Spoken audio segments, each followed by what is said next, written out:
Shabbat Shalom. Years ago, I was on a trip, and I spent as part of this trip a few days in Hong Kong. And I only had a few days. I tried to do everything that was in the guidebooks. I did all the different sites. And as part of it, I went to see this little temple in this garden between the very tall skyscrapers. It was a very beautiful temple, wooden, painted wood everywhere, and it was heavy with the smell of incense inside. I remember walking in and wondering, well, what was this temple about? And it was not a Buddhist temple. I didn't see any Buddha or any other form. And I realized quickly that the people who were coming in, there were many locals that were streaming in one after the other. They were offering incense, and they were there to worship their ancestors. And that was actually the entire purpose of the whole temple. I looked and there were no other services. There was no services there. And I remember thinking that it felt a little spiritually empty to me.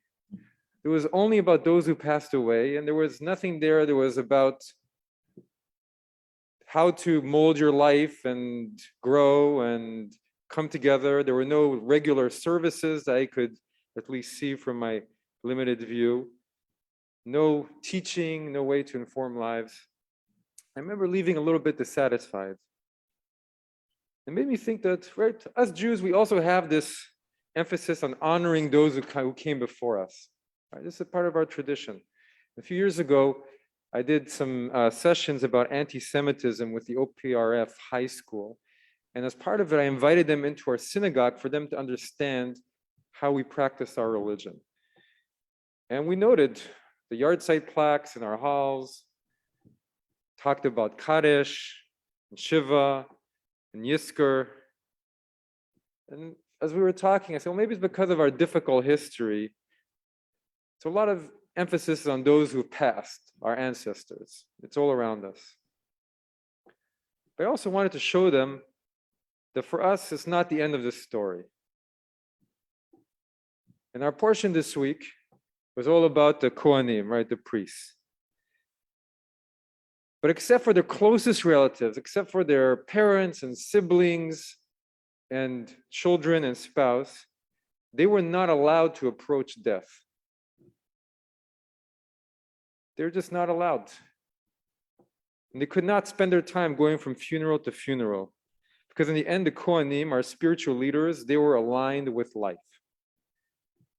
And they were about running the worship in the tabernacle and helping other people connect to God and connect to each other and connect to their tradition, connect to where they were coming from. And this has always been where Judaism is. Judaism is about life.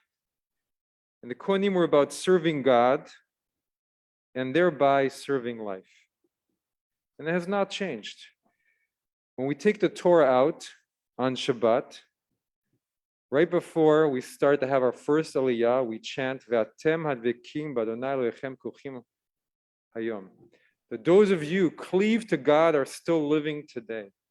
What we do, we cleave to God and we cleave to life, spiritual life and physical life. When you read the Torah, our stories, in fact, spend very little time talking about what happens when we pass away. It doesn't talk about it almost at all. And when Sarah, Abraham's wife, passes away, it doesn't mention the circumstances. All it talks about is him acquiring a good burial place for her. And we do obviously honor our founders and honor those who came before us. When God appears to so many characters in the Torah, to Isaac and to Jacob and to Moses, he says, I am the God of your ancestors, God of Abraham, God of... But it's not meant only to honor them, but it's more so to indicate that there's a common road that you're walking on. You're not just walking on your own road, but you're walking on the road of those who came before you.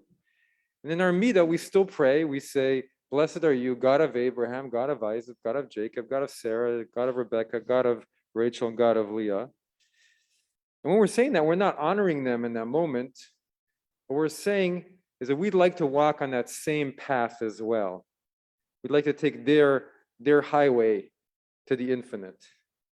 And we do honor our ancestors. When Moses leaves Egypt, He takes the bones of Joseph with him because Joseph died in Egypt and he wanted to bury his ancestor Joseph in the Holy Land. But it's a very small part of the story, a very small part compared to all the other parts, and walking to Sinai and everything they go through and them having to grow and all of that. And at Sinai itself, God does not tell the Jewish people, I am the God of your fathers and mothers. He says, I will make of you a holy nation. And then we find out what's the core of everything we do. We honor our parents. We honor our fellows. We love our neighbor as ourselves. We take care of the orphan and the widow. We attempt to be as close to God as possible in all of our actions and thoughts. We're to mold ourselves through all these opportunities to grow, become a better sanctuary within ourselves so that God may dwell within us and amongst us. And what do we say when a person passes away? Yitkadal ve'yitkadash shemei Rabbi.